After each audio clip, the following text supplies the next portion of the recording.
Music's greatest songs. Worth covering. Original classic hitmakers. Now, you don't get much of this on Pulse 95, and every now and then I drag in one of these songs, always with sort of intrepidation, because I know that, you know, my hip-hop god next to me, Big Huss, is going to go, what you playing, fam? But I think it's important to try and cover a lot of genres and to dip in and dip out. There is a song that I really, really want to cover, and I nearly did today. I just feel that Like a G6.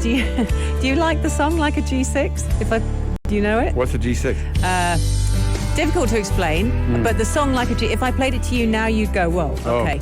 Okay. But it has such a, it's actually the first song that was brought to the charts, well known, for an Asian American group. So they were really proud of that. I think they're called Cataracts. But lyrically, I just need to tweak it a bit before I can actually play it. It's super good. Okay. But because I couldn't bring Like a G6, I thought, right, well, I'm going to go the other way. And here we are with a Blake Shelton song. Now, you may know Blake Shelton actually from kind of getting together with Gwen Stefani, which no one saw coming.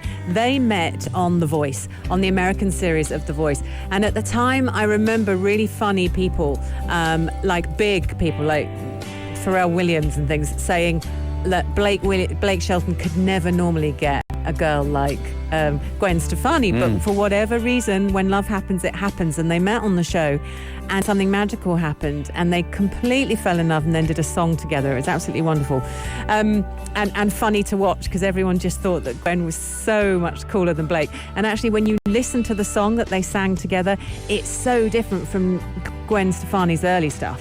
Because I mean, she's done stuff with some brilliant people. Yeah, of course. So, yeah.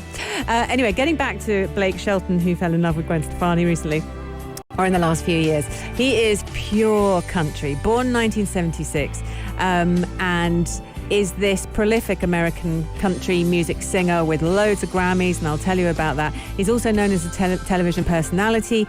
He debuted in 2001, and the single he debuted with was the one I'm going to play you. This is called Austin.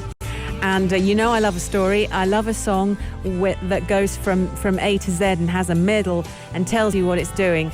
And it's from the self-titled album Austin as well. It spent 5 weeks, bearing in mind this was a debut song, it spent 5 weeks at #1 on the Billboard Hot Country Songs chart. Platinum certified afterwards, produced two more top 20 entries, that album, All Over Me and Old Red, which was huge. And then he proceeded to have second and third albums, and fourth albums, gold, platinum respectively, everything really good, and has had a massive career. He charted 40 singles, Blake Shelton, including 28 number ones, 17 of which were consecutive. So he broke the record for the most consecutive number one singles in country airplay ever. So it's a massive. He's a 9-time Grammy Award nominee. Didn't win them all, but he's been nominated 9 times. And known for his role, obviously, as a judge on Nashville's Star, Clash of the Choir, and also The Voice, which is shown on NBC in America, and I watched too. He was there since the beginning. So from the inception of The Voice, he was there. There's been 17 seasons, and out of those 19 seasons, 7 of them, his team have won. So he's not doing badly. He grew up in Oklahoma. His mum was called Dorothy, and she had a beauty salon, and his father was called Richard, and he was a car salesman. And they just said, look, you know, from the minute Shelton could actually walk, or Blake could walk, he was singing. He was just that kind of guy. By the age of 15, he'd written his first song. By the age of 16, he'd received a Diamond Award in his home state. And in November 1990, something that really moved him and obviously his family and affected his music a lot. His brother was killed in a motor accident, and he was only 24. And that obviously, things like that define you, and it did. And it changed his music. It changed his feelings on life, how he took things on in life. He graduated from high school at 17 and then immediately moved to Nashville, Tennessee, and went, I'm singing, and that's the way it's going to be. And he's done it. He's properly done it.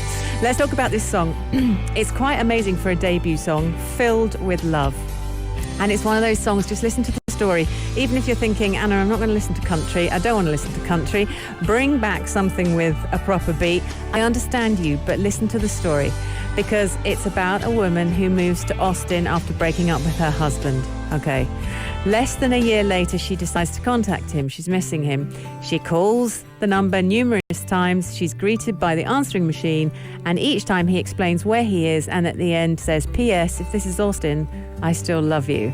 And he wins her back. And that's it. It's Blake Shelton on the Music Grades. Yalla Home With Ana Schofield. and Big House.